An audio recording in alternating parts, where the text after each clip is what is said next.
députés et sénateurs, vous avez un rôle à jouer pour aider à corriger les excès du passé. Vous les collègues du Grand Kivu, quittez les groupes armés, je vais le dire.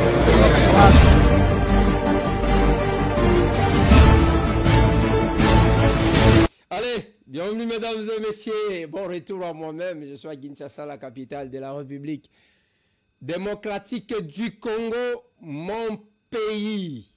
Mon pays. Kabouine, na uti ko kita na Kinshasa, mbala moko sur le plateau. Na eto solo la. Nazongi Rome, nazongi Italie, nazongi Vatican, nazalaki kuna pour honorer un jeune. Masolo na dopité. Constant Mutamba akimeli na ambassade ya Cuba.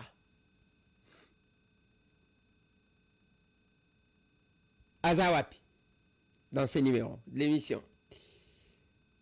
Je vais parler à transplantation yaba Rwandais sur les sols congolais. Mission yaba Bisimwa, Bananga. Ilinge Kokisama, Naba Kabila. Masolo na de pité. Kagame akufi. Solo Tolokuta. Dans ces numéros de l'émission. Masolo na de pité. Masolo na de pité. Polémique sur la question ya Moba. Assemblée nationale Balobi. Armée Balobi. Baeli à Tanganyika Baye Koloba. Qui dit vrai?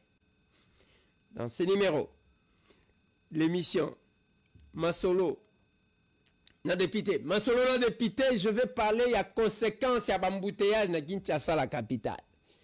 Et de la responsabilité de chacun. Koye bambo kanayo, kosale la yango. Je parle de ça et puis voilà, je vais finir par là. Je vais terminer par là pour aujourd'hui, hein, parce que dans la baba ebisa bango baya. Baya mangu baya mangu to solo là ebisa bango balandaka déjà. Ebisa bango que je suis de retour et bah lokuta on va stopper, hein, on va stopper la manipulation rwandaise, on va stopper tout ce que les gens ont raconté, on va stopper ba oyo ba lobelia ba rwandais ba le bouche à travers lequel ba rwandais ba lobaka, on va les stopper. Voilà. Mesdames et messieurs, et puis je vais saluer les capables, Place Union Sobozali, Union Sobozali, je vous salue. Je vais saluer tous les capables. Merci Nabao Union Sobozali, Bayambibi Somakasi na Italie. Ba autokuten na bango na Rome, ba autokuten na bango na Vatican, ba autokuten na bango na Naples, bisika tokendaki. Donc, je vous dis merci. Merci. Merci pour la bino nyos. Pour l'accueil. Merci na ba oyo tokutani na bango na nzela na ba avion dès que ba moni mo na mkolo lupango. Je vous dis merci parce que biso ba villageois oyo. Allez, je dois vous dire merci. Les capables, les samedis on se voit, hein? On se voit dans la cabine de 102. Je suis déjà là. Pour na koya ko pesa bino rapport de mon voyage. Venez là. Ba décision peut causer la moins belé. Ndenge na yoki. Bande kolanga na telemaka awa pour keto solo là. Je vais commencer par la situation à l'est de notre pays. À l'est de mon pays. Je vais parler na nord, situation na nord et sud Kivu. Bande kolanga. Boyeba que discours échangé kuna. O tokozwa Kinshasa lelo, tokozwa Kinshasa lobi. Nanga telema lobi. Tala. Chilombo me connaît bien. Ayebeli wapi to yebakate na kindoki to wapi. Parce que banzela na bino ezara kiboy. Ayebeli wapi. Je le connais très bien. Te. To yebi ba to yebi très bien. To yebi. Ba ozala kina bango to yebi. To yebi. E nazo za Kinshasa nazoya abimi mutu amakasi nanga abimi mutu amakasi ayekuna azo bomisa bandeko na pas les étrangers mais abimi mutu amakasi ye wana komi na kaneboy azo rêver tapis rouge akomi ko salisa gouverneur bo prêter serment. Moi, je jure. Et tika lindengwan. Mikolo discours comme ça. A tout à toka.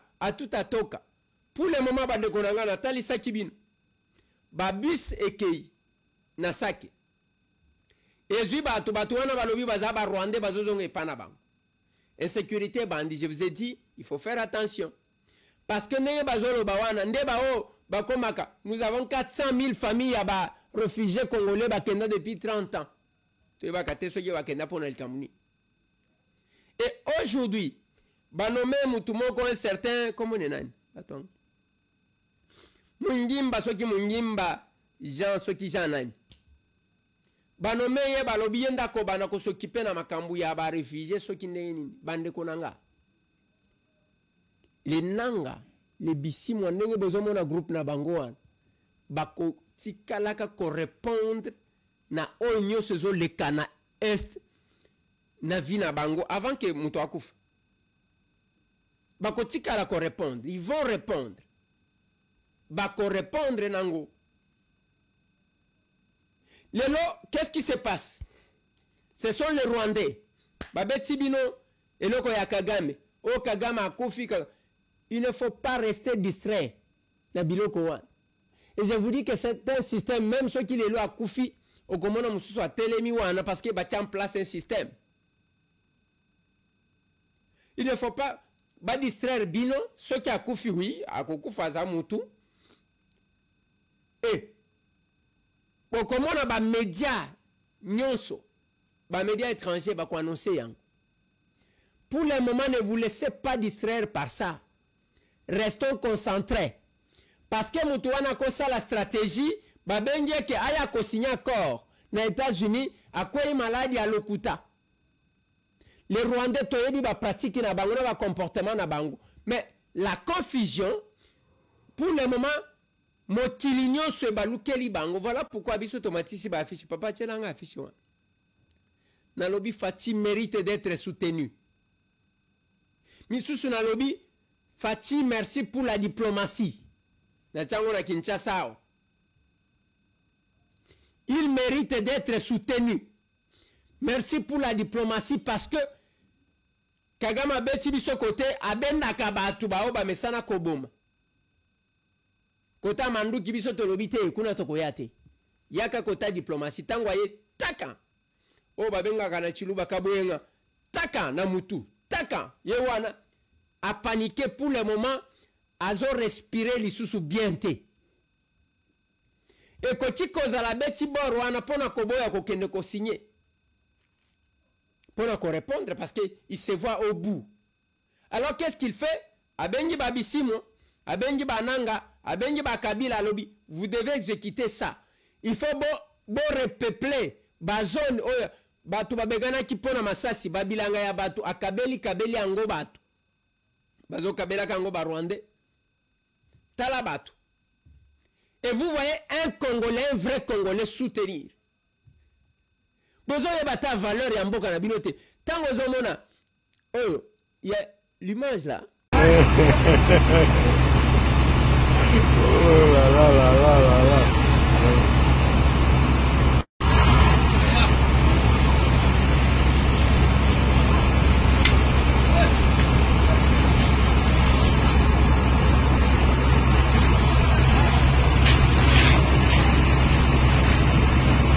Yesu vita.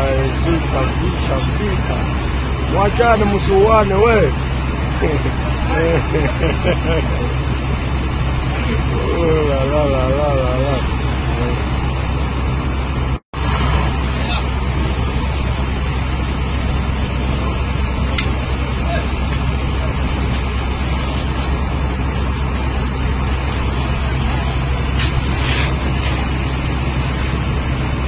Yesu vita.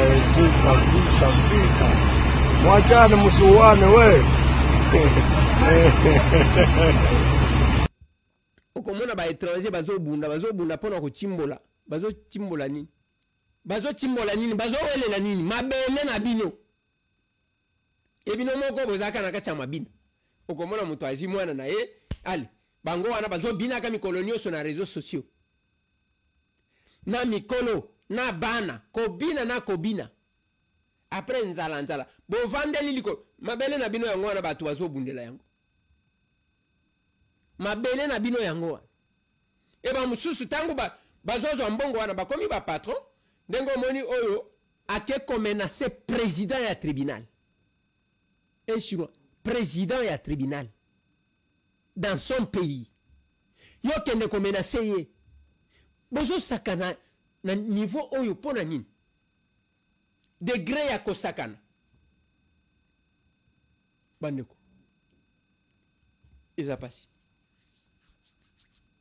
non kosimba président ya tribunal dans son bureau parce que akozwa téléphone abengi nakobenga général soit akobenga un autre haut magistrat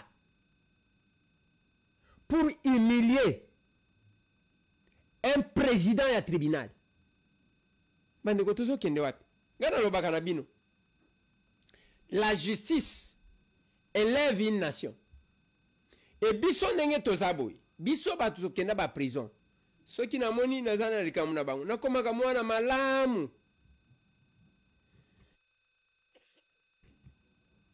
nakomaka mwana malamu parce que biso nde topesa bango poids wana il faut reconnaître ba oto cha mais voilà no biso tozana kofingana tozana kobina toza et dans une société nationale lobina bino dans une société sérieuse c'est l'excellence ndeko tsaka batu na cour des grands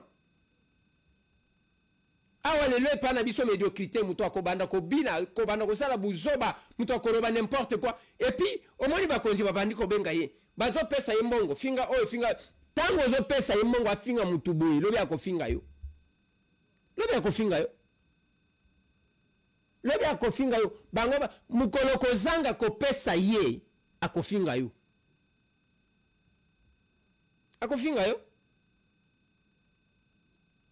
je ne sais pas si nous voulons quel pays. Je lisais un ouvrage aujourd'hui tango nazoya sur la démocratie communautaire. C'est un professeur congolais que j'ai rencontré en Belgique qui m'a offert cet ouvrage. Azo expliqué que cette démocratie africaine au bazalaki nango oyo ba problème ezalaki penza ebelete parce que tout le monde avait droit à la parole. Et biso tala okomona respect ya bomoto boy muto akofinga papa na ye azakuna te oyo akofinga mama na ye azakuna te soki bokoti na réseaux sociaux na bakoko bakomi kolongola bilamba na batata bakomi kolongola bilamba na bana batu nyonso zomona ke batu tu bazokoma bazoba mais biso toza na réseaux sociaux ya biso toyaka nango yango et tango yozo sala buzoba wana baninga bazo sala musala mais yo mto aliboso ko yokela bango jalousie yo bina na réseaux sociaux okaniso kozwa ba millions tindelanga ba cadeau parce que TikTok a refuto combien. Je l'ai dit ici, quelqu'un m'a dit mais mieux vaut ça que ça. Tout le monde veut aller à son numéro matricule. Numéro matricule wana bakoyebisa yo l'état futaka $100. Et $100 wana yo ko vivre ndenge nini et puis l'état pa futaka na retard. Il y a 10 mois. Donc $100, ceux qui va foutu après 10 mois, ils ba futaka yo $10 par mois. Ah, que les Américains viennent, investisseurs, bazoya, attaque à moi formation à mukoko salate pour cause à musala. Au vandi na yo. Ba chaîne de télévision tondi na Kinshasa. Apprendre à ta filmer. Apprendre à ta journalisme. Non? Au vandi parce que zana de konayo na poto. Dès que zakuna ah, vie le totalité mais la belle imabe. Wana zo lukambongo ya okende ko régner. Oye pa zo tindela yo akotalisa yo te ke mbongo ya poto ezaka mbongo ya pasi ya mutoki. Je suis villageois mais nakenda kapoto ngayo na uti Rome. Mbongo ya mutoki. Ezate ke okena bureau, allez, ozana téléphone à tout moment, après ba futi mbongo non. Mais on y a la kisayo, même bana na biso bazana problème pourquoi? Bazana problème parce que tozo prendre bango obiso tozo salate. Tu dois prendre bana kemba ko vanda na yo, je cherche l'argent pour mes enfants. Non, on ne cherche pas l'argent pour les enfants. On ne cherche pas l'argent pour les enfants, monsieur. Balukela kabana mbongo te. Mais ça là que tout pour bien encadrer les enfants, que les enfants prennent à chercher eux-mêmes. Oui, va betera kingali solo ya papa moko. Azana Kinshasa. Boka ngali solo wan. Papa wana abeli. Tango aza très malade, il a besoin de consolation ya batu. En premier lieu, bana na ye, na mwasi na ye, pour kayo kamalamu, parce que mutoazo bela, posa na ye zaya, qui peut le bercer, qui peut être avec. Yo kabana ba ye, ah, papa, il faut que ça la déjà testament, hein, pour na biloko, ah ouais, il faut ça la déjà testament, tout ça. Mutoaza na état ya maladie. En d'autres termes, ça là parce que yo kokufa biso tozana posa na yote tozana posa biloko. Très touché. Tango bana va s'éloigner, il se retourne vers sa femme. Il dit mais comment je peux être dans cet état? J'ai besoin de l'amour de mes enfants, mais bana nanga bazo tali sangaka qu'il faut natike la bango biloko. C'est ce qui est prioritaire. La femme dit oui. Bana bakoza la na raison. Yo salaka testament. Ce papa là atikali très blessé, mais abandi ko banga, akomi ko banga na mwasi na bana. Azuka kanini. Abengi moninga na emoko. Alobitala nazana mbongo. Na kopesa yo lokola muto ye kosomba, okende kosomba koteka, kosomba ndaku na ngawana. Mais après ngamoko na ebi nini tokosala azwi mbongo apesi moninga na ye wana abimi lokola client alobi na bango kende koteka akamati bateki ndaku oyo atonga ndaku commercial na lingi kopesa ba détail mususu te parce que bokoyeba bana bazwa mbongo wana tango zotala valeur ya ndaku na valeur bake koteka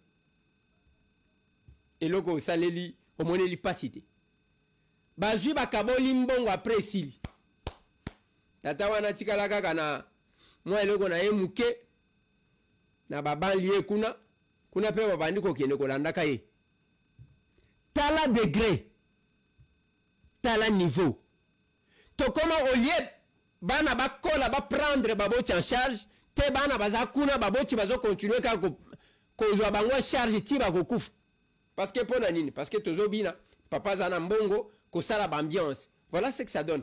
C'est la différence entre biso na bino, biso ba villageois, biso ba touta na ba famille ya ba pauvre. Ezandengo wana parce que toza ba bougie. Oya telema kapona maya misu na emoko.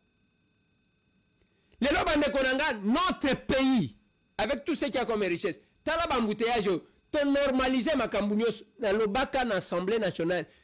Peut-être que la régie va revenir sur ça. Nalobi nyonso devient normal. Makambu ya kopesa biso kanda des fois tozomona ngone ti blague. Honorable président, tozana mboka ya kemi mbongo ebini. Batonga nzela batu baye. Tumoni yango normal. Tozana mboka oyo honorable président otiko loba obakisi makambu ya baso de mouton. Collègue alobaki moko yo bakisi mibali.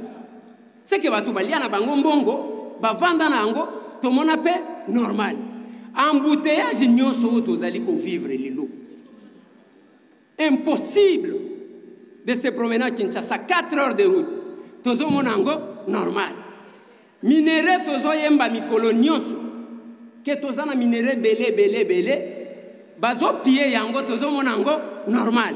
Honorable président, est-ce que ça kindo quitté? Est-ce que ça kindo quitté, honorable président?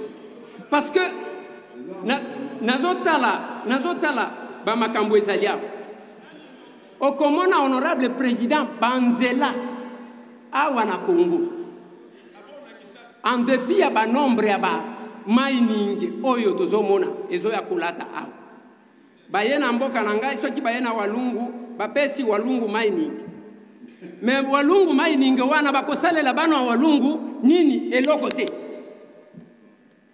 J'ai lu ce document Ya Excellence, Monsieur le Ministre. Tango apesi biso document na moni ndenge DG Asnel apesa biso akoya pena. Eza nango malamu.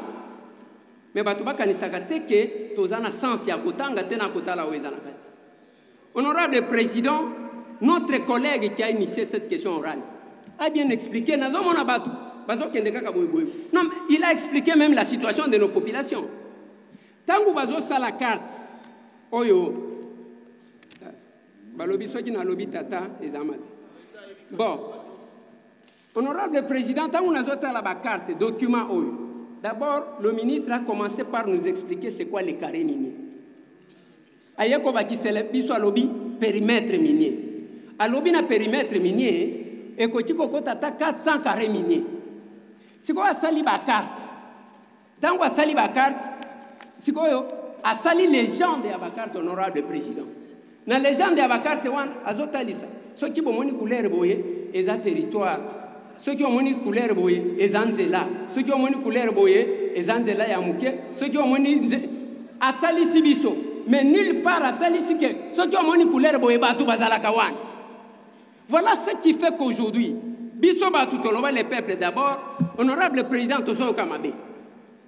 Ba conflit zali parce que place bazo teka ba carré minier. Bazo identifier te batu bavanda ka wapi pona kolukela bango solution et habiter kateka. Finalement, population azo se retrouver na mapata.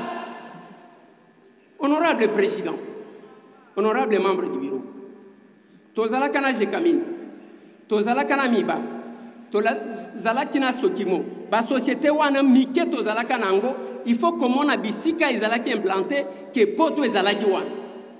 Les lois fait que tout ce que nous avons comme mining, mbokezo kufakaka, banzelezo be bakaka, nazomona batu misusu, bazomona lokola Katanga c'est le paradis. Les Katanga ce n'est pas seulement Lubumbashi, Kolwezi et Likasi. C'est aussi Kamine, c'est aussi Kitenge, c'est aussi Kitanda, c'est aussi Malembankulu, c'est aussi Sakanya, c'est aussi Lukangaba Tuishoni. C'est ça aussi les Katanga. Mais pour na olongwa fungurume wana bazoloba tenke fungurume. Okoma kamina okosala combien de temps? Ce qui na colonisation honorable président, tozalaka na ba route d'évacuation à ba minéraux. C'est la même chose que nous vivons. Tokozala na mboka oyake muto akosala akolamuka na 5 heures pona koma na musala na 13 heures. Tomoni ango normal tozo seka. Est-ce que vous savez, bateau et transport en commun, comment vous allez souffrir? Impossible de faire 3 courses par jour. Alors que vous avez une obligation inversement.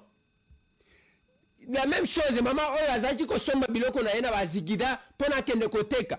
Ako ken bazaki, a sombi na 5 heures. Mbangu, a comme na place na ya musala 7 heures, 6 heures, 7 heures. A fongo la babalon na ya sala ba makamu. Na evite so ki ba pondu, oya yeko somba na zigida. Te akende koteka, te akangami na embouteillage. Toute la journée. Yakolia ezoya. Et bien qu'on ait un impact. Moi je me pose la question, je suis parlementaire. Comment baoba futi saka pako bazo ebisa biso ke bazo doubler bambongo, bazo le kisambongo les prévisions. Soit ezako iba peuple parce que peuple azo kote sate. Parce que bambongo wana bino azo kote sangondeni. Parce qu'il faut l'État, peuple, sala musala, basali musala, de bazui ba bénéfice, ba fouti pas quoi l'État. Je ne sais pas. Et là, quand on a bambouteillage, na lobi na bino bokomona sko ba moto et kozala partout. Je vous ai dit la fois passée, Motoli a dépensé $10 000 pour la ressource bis. Oh, ils ont une difficulté à cause de 3 courses par jour. Mieux voir somba 10 motos, il y a 1000, à tiers bango bazana $15-20, il y a copé ça y Kinshasa et kozala invivable. C'est les villageois qui vous parlent. C'est une analyse peut-être que na cause la nazo s'est trompé mais et le ko anande nazo loba. Habité. Bando konanga na ligne to aborder question à Moba. Notre bureau a eu information. bayebisi bango ke bato bakufi 318 personnes na Moba. Balobi yango en plénière, bamédia nyonso balandi. Les jours suivants, l'armée balobi te. Eza manipulation. Eza fausse rumeur. Là, c'est l'Assemblée nationale. Oyo information bimi, armée qualifie ça de manipulation. Des fausses informations. Après, j'ai vu, la régie va vous mettre, nos collègues, Eli à Tanganyika, nous sommes venus faire le point sur la situation générale dans la province du Tanganyika. Nous avons commencé nos vacances parlementaires aujourd'hui. Avant de descendre sur terrain, nous avons passé en revue les différents problèmes que nous avons posés lorsque nous sommes rentrés des vacances en décembre. Et nous avons insisté sur la question de la sécurité et nous avons aussi eu l'occasion de préciser le drame qui s'est déroulé à Moba. En fait, il s'agit d'un chiffre cumulé des atrocités connues par la population depuis bientôt 4 ans. Et donc, l'essentiel, c'est l'urgence qu'il y a de trouver des solutions pour la paix définitive dans notre province. La deuxième question concerne les infrastructures qui ont été détruites par les différentes pluies diluviennes. La réhabilitation du port de Kalemi, du boulevard Lumumba, le port de Moba, de Muliro, la ville de Kabalo, la ville de Kongolo, et bien beaucoup d'autres problèmes. Et sur le plan social, il a été question du problème de l'ancienne société Filtizaf, où les intérêts des anciens travailleurs sont en jeu, les intérêts de l'État aussi, et il y a un cafouillage total. Nous avons donné le point de vue de notre caucus, et nous avons vu la Première ministre très déterminée à trouver une solution le plus rapidement possible à l'issue de la commission mise en place par son Excellence, le Président de la République. Voilà. Bango balobi que c'est un nombre cumulé pendant 4 ans. De basangi c'est commis 300, ce qui combien? Mais moi je pose la question, est-ce qu'il fallait communiquer ça à notre bureau? Vraiment. Il fallait calculer ça et communiquer ça à notre bureau de manière logique. De manière logique. Il fallait que celui qui a communiqué, parce que même cet argument-là ne tient pas. À répondre, place au président Kamera Lobanangay, on voulait t'envoyer un comité de sages de place à Kotinda Bato. Nalobaka makambu ya ba motion d'information, oh, toton d'ici l'Assemblée, Mikolonio, motion d'information, alors qu'ils ont ba motion d'information, ils ont problème. Nous avons un travail à faire. Nous avons des interpellations, nous avons des informations, nous avons des initiatives parlementaires. On a l'obé là qui tous côté ça, des fois on ne privilégie pas. On passe tout le temps à des choses comme ça. C'est quand même très compliqué. C'est quand même très compliqué. C'est compliqué. Ben, je termine mon émission. Je salue d'abord l'Ipanda Foundation, les États-Unis. Ce jeune couple-là qui nous a invités. Et puis, nous attendons que le chef de la délégation Topenka Bongo a parce que ce projet-là doit réussir. Les efforts que les gens fournissent, c'est un oiseau que Libanda a même Libino. C'est un jeune couple. Il faut encourager ces gens-là. Il faut encourager. Il faut encourager. Il faut encourager. Il faut encourager parce que bato ebele bakenda bavanda na bango musana na bango ko finga batu ko koma jaloux balingi bango na mutu abimisa mutu te. Non monsieur, tu passes ton temps ya kozanga kosala musala. Okotika la ga médiocre ndengwa. Okotika la na médiocre. Je vais terminer avec le dossier parce que nan na tela kibino te na kotiela bino parce que makambo na lobby ya ba Rwandais bazo mema. Ngai kaka te mutu na lobby. Il y a le VPM de la de l'Intérieur, Jacquemain Tchabani, à l'Obeli Yango, à l'Obi Mouvement Wane Zali, il a confirmé cette information-là.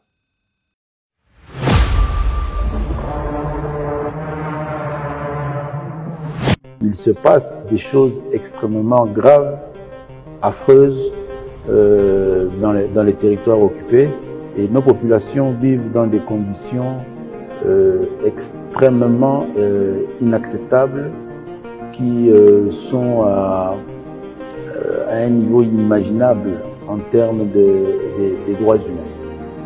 Effectivement, nous avons dénoncé, nous avons eu à le faire dans un bon nombre de nos communications. Le Rwanda est en train de mettre en œuvre une politique de transplantation dans les territoires occupés, la transplantation de populations étrangères dans les contrées, principalement du Nord Kivu, dans les territoires de Rutshuru et de Masisi, où ils y amènent des populations et les installent dans les villages, les collines, les champs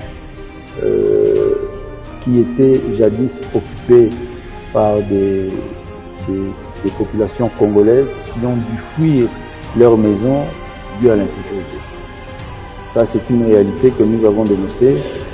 Et il y a dans ces entrefaites aussi cette réalité de certaines populations déjà identifiées comme des réfugiés identifiés par le HCR comme des réfugiés rwandais vivant en République démocratique du Congo depuis plusieurs années, qui ont pris l'initiative de vouloir retourner dans leur pays parce que la zone dans laquelle ils vivaient en République démocratique du Congo se trouve dans une insécurité due à la présence de toutes ces forces armées étrangères dans le Rwanda et ses supplétifs du M23. Et dans cette même logique-là, le Rwanda en profite pour transplanter dans le sens contraire des populations étrangères. Voilà. On doit prendre l'affaire au sérieux. Bino Batou qui soutenait là-bas. Et ça m'a béné na bino bazotia ba Rwandais. Kolobananga teke sentiment na yo antipathique contre le chef de l'État. Ok, ne ko sangana na banguna parce que yo zana problème. Ce qui n'est nini. Oko kufa mabe miso akofungwama. Je vais terminer par la question de Constant Moutamba. Il est où Constant Moutamba? L'obina eu Sakibino, mais n'a pas ça qui détaille. Le chef de l'État, Félix Antoine Tshisekedi Tshilombo, a reçu hier Constant Moutamba Tungunga. Ndenga Yambakaye avant qu'il nommé. Ça s'appelle parallélisme des formes et des compétences. C'est l'autorité qui nomme, qui révoque. Ayambakaye basololaka. Ngai nazalaka te ezana bao bazalaka ayambie à 17h à 1h du matin à l'équipe ministre d'État et à justice et garde des Sceaux. Comme l'Assemblée nationale va autoriser poursuite contre eux, il y a un délai dans 48 heures. Il devrait déposer sa démission. Pour ne pas dépasser ce délai-là, le Mineta Constant Moutamba Kenda Kiakutanina Oyano Makaye. Ils ont échangé pendant une quarantaine de minutes. Bangomi Baleka Kandem Touaye Binini Basololaki. Et puis il a annoncé sa démission au président de la République. Hier, il a annoncé, il n'a pas démissionné, il a annoncé sa démission au président de la République. Nini chef a eu ça qui est, Ngaïna a évité. Bangomi balende mtubaye. Lelo wala mutio Constant Moutamba kimie wana kena ambassade bobi misi photo oyo. Wana kenda kala l'ambassade à Cuba. Constant Moutamba n'est pas l'ambassade à Cuba. Constant Moutamba est chez lui. Même ceux qui ngaina prenaka ke akimi akena ambassade à Cuba na lingana ke koluka yena zongisa yena ndako. Mwana mobali andima confronter makambu que de fuir parce que kokima ti wapi. Yango moni tozaka différent na ndenga komona komba biso to vanda bakanga biso to kota to bima to zalika kao o bakoboma ba menace de mort to zalika kao. Bref, Constant Moutamba est chez lui. je crois, procédure na Kobanda, tel que je vous ai dit hier. Le parquet instruit à charge et à décharge. Jusque-là, ils ont bénéficié de la présomption d'innocence. Donc, on va a déjà condamné, non. Bah, qu'on juge. Ceux qui ont moni, tant il y a instruction, ceux qui ont moni qui ont fait, ils ont réel. Des bâtiments dans le tribunal. A Kekuna et pas banzuzine et pas juge plutôt. A Komikuna, bah Keko juge ndeba kokatera ye tumbu ceux qui ba moni est coupable parce que l'acte de naissance, il y a crime, c'est le jugement. Dès lors que Moutamba n'est pas encore jugé, donc il bénéficie de la présomption d'innocence. Toujours kan. Yamona loba ki na bino. Bino ba tubolinga kola ki sake bolingi constant koleka batu nyonso. Évitez d'engager les bras de fer avec la justice. Évitez de vous attaquer aux magistrats. Parce qu'aujourd'hui, bangonde bazana dossier naïe. Plus vous créez bras de fer, plus vous les mettez en difficulté. Et nenge bozawa notre bibin. Nous, amis de Constant Moutamba, nous, bamsuba tiki suki, kalamingi te bogokata suki, bozala kanengwan. Ba ami de badi banga wakenda wapi. Ami de Chibana. Ami de Ilunga Ilukam, bozaka kanengwan. Bilo bande konanga bozana lubao. Si tous vous les jeunes, botika ba bêtise wana bozosala.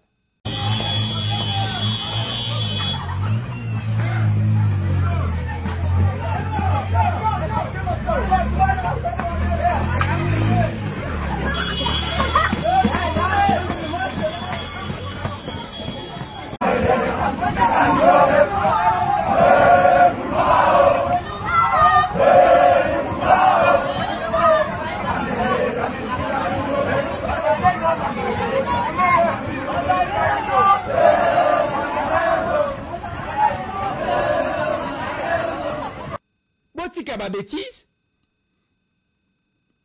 Nous venons d'apprendre qu'on a que bino besoin menacer ba magistrat na ba procureur que boko tumba bango boko boma bango. Est-ce que besoin sunga constant ou bien vous pensez qu'en faisant ça vous allez les sauver?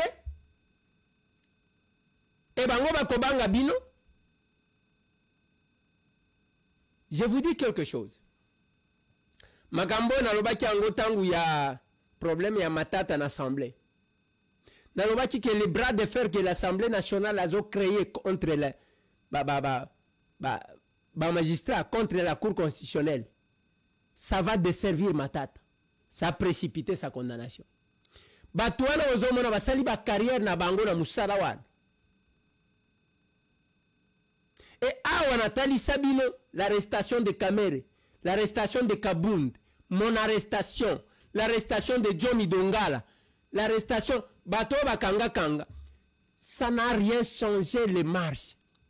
Bande Konangai, Yalubao, vous êtes mes frères. Ezamouana Nabino, Ezande Konabino, Ezaya Nabino. Je sais que c'est plus les jeunes. Il faut éviter ce que vous voulez faire. Là, vous n'aidez pas le Mineta. Je vous ai informé que le chef l'a reçu. Et botika justice, basala musala na bango, qu'on menaçait un seul magistrat. N'a habité. Je l'ai dit à la télé, je venais de l'apprendre et ça me dérange. Même les qui n'ont pas eu Bunkulu, Azaraki ministre, ses amis Bazawapi. Il y a les gens comme ça à Batamolaka Boubou. Batouara Bazala la catégorie na loba na bino. Awana Kinshasa za pena batu misusu ba journaliste to bakata ba media ngo basala kate. Ba kono ba analyste politique to yi musala basala kate. Ba ngana ba media nyoso akeawa analyste politique. Allez, bato apoto so ki ba moni lokola ezana batu misusu ba bandi ko tina mongo wana lobaka. Basala ngo boulot. Matata a eu problème comment on va comment tu défendre Matata. À Constant a eu problème bako bana nengwana moko bazo attaquer chef de l'état, c'est là qu'ils ne sont pas intelligents. Et d'autres avocats bazaka kaboye kaka na ba média mais baganya kapé ba procéder. Je termine par là. Mesdames et messieurs, chers capables, on se voit le samedi je suis de retour. Boutique à la branchée. Sinon, tu as comme on a dit sous ce lobby. Merci.